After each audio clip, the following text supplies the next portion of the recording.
لا يزال الخير حيا لا يزال إن في الدنيا سلاما وظلال.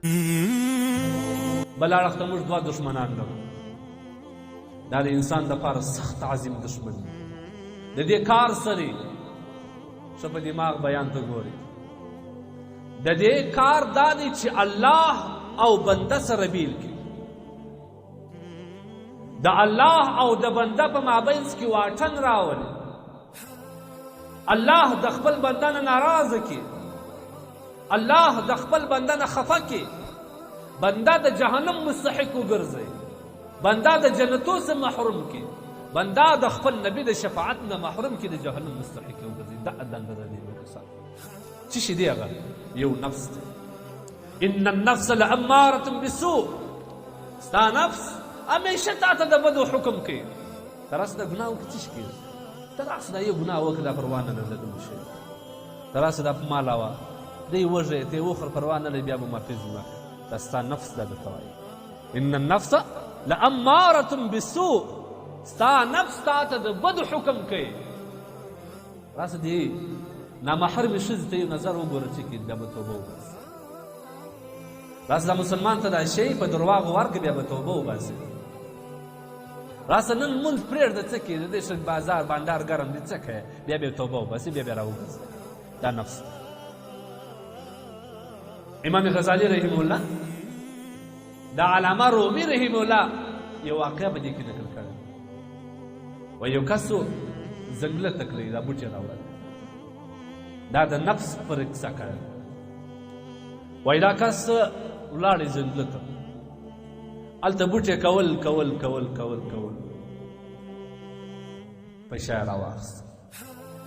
په دې بوټه کې یخ سوی مار هم پروت دی، یخ والی دی وچ کړی، دا هم پروت دی، دا هم راغلی. کله چې کور ته راغلی هغه مېرمن یې هغه غوټه سره خلاصه کړل، بوټې جلا کړ، دومره خطرناکه مار وکړ. هغه ته ناره کړه چیغې کړې چې او د خدای بنده دا مار دې راوړی. هغه چې دې سره واړه لومړی شو مړ دی. دا مار په دې خونه کې ګرمېدي ګرمېدي ګرمېدي سر یې راپورته کړي داسې رارې رارې راولې دا خاوند چې دی راوړي کړه سر یې ووهلې. نو دې علامه رومي رحمه الله لیکي وایي نفس اژدهاست. دا نفس اژدها دی، یو مار دی. دا که هر څومره مړي ځینې بیا که کېږه به نه، ورته سوچ به دی، فکر به دی چې دا یو وخت یو خپل ما سر راپورته کوي، ما تباه کوي، زما آخرت راخراب. دا داسې مار دی، سوړ مار راکوي. یو وخت به در باندې راپورته سي، ته به عبادت وکړې، تلاوت به وکړې، خیرات به وکړې، زکات به وکړې، نفس به دې دی خوشحاله سي چې نوم د خیر کار کړی دی. خو البته دښمن ته به څرک کړي، چې چېرته دښمن حمله را باندې ونه کړي دا ټولو خوارې به بیا بس. هغه دا نفس دی. دا نفس پر تا راپورته کېږي، دا پر تا باندې حمله کوي، دا ستا زندګي در تباه کوي، دا او تا او الله تبارک وتعالی ټول سربیره کوي. ځکه چې از غمې بې آی افسرداست. د دغه د غم څخه به هېڅکله ځان نا امیده نه کوي، همیشه به ورته انتظار. نفس داسې یو دوهم خطرناکه دښمن زموږ شیطان. د دې دښمني کله زموږ سره شروع سوه دا هم یې زده کوي. کله چې الله جل جلاله آدم علیه السلام پیدا کړي نو بیا یې ښه سره برابر کړي، بیا یې ده ته د یو څو شان نومونه ور وښول، بیا یې فرشتو ته حکم وکړي چې ورسئ اوس سجده وکړئ. ټول فرشتې په هغه وخت کې د تعظیم سجده جایز وه. ټول فرشتې سجده وکړل، ابلیس سجده نه وکړه. الله جل جلاله یا ابلیس قال یا ابلیس ما لك الا تسجدوا الا تكون مع الساجدين. ای ابلیس تا ولې سجده نه وکړه؟ ابلیس دلته دښمني ښکاره کړه. زه همیشه د خپل ملګرو ته وایم د الله په حکم کې د سوچ او دماغ وچلوئ ته باس کړئ. ابلیس دماغ چلوي څه وایي؟ هغه وایي ما په دې وجې سجده نه وکړل، زه به څنګه سجده کوم لبشر خلقته من صلصال من حمی مسنون. د یو بدبویه لی او مرداره خټې نه یو انسان جوړ سوی دی، زه به هغه ته څنګه سجده کوم؟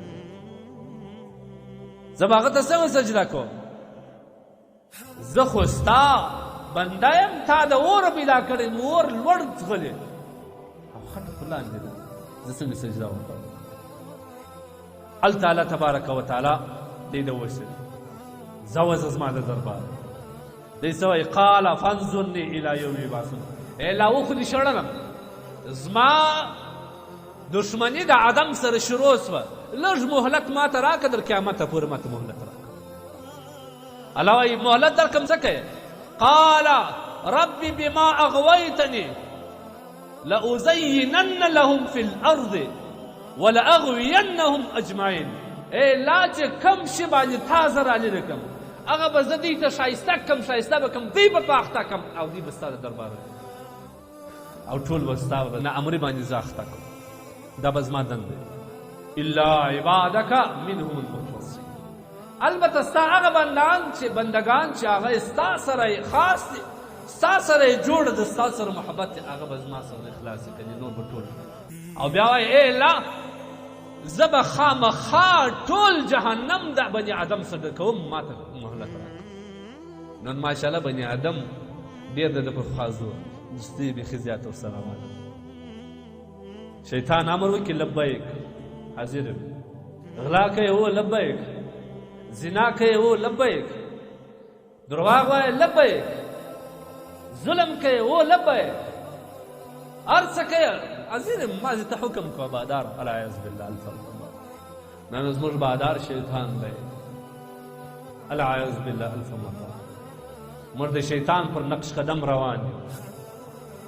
که تاسو وایئ مفتي صاحب څنګه روان یاست؟ زما او ستا د بازار حالات په خپلو سترګو ووینم، تا ته ووایم.